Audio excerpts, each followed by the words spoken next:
আল্লাহ রাব্বুল আলামিন কুরআনুল কারীমের ভিতরে বললেন, বান্দারে, ও দুনিয়ার মানুষেরা, তোমরা কি মনে করেছো নাকি তোমরা এমনি এমনি জান্নাতে চলে যাবে? কখনো নয়, অবশ্যই তোমাদেরকে পরীক্ষা দিতে হবে।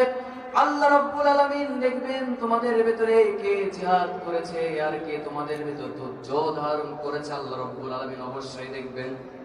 তাহলে জান্নাতে যাওয়ার জন্য আমাদের জিহাদ করতে হবে এবং ধৈর্য ধারণ করতে হবে। কিন্তু আমাদের সমাজে এখন জিহাদ শব্দটা শুনলে মনে হয় যে মারামারি, কাটাকাটি। আসলে তেমনটা নয়। জিহাদ শব্দের অর্থ হচ্ছে প্রচেষ্টা।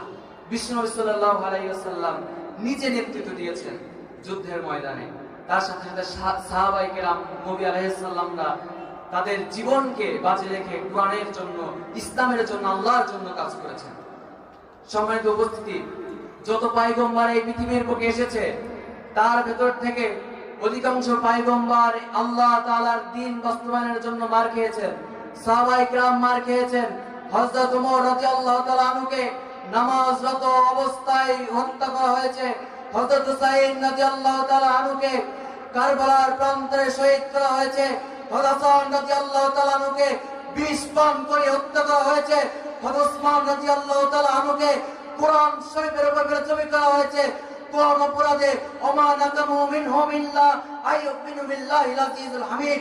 তাদের কোনো অপরাধ ছিল না, তাদের একটাই অপরাধ ছিল, তারা মানত জমিন যার আইন চলবে তা।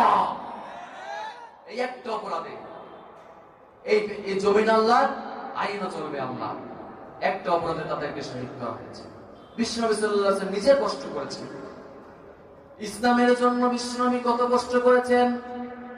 তায়েফের ময়দানে আমার নবী রক্তাক্ত হয়েছে, নউদের ময়দানে আমার নবীর দাঁত মোবারক শহীদ হয়ে গিয়েছে, খন্দকের ময়দানে আমার নবী পরীক্ষা খনন করতে গিয়ে মাজা কাকুচো হয়ে গিয়েছে। শুধু তাই নয়, শিবে আবু তালিব নামক কারাগারে আমার নবী 3টা বছর অতিবাহিত করেছেন।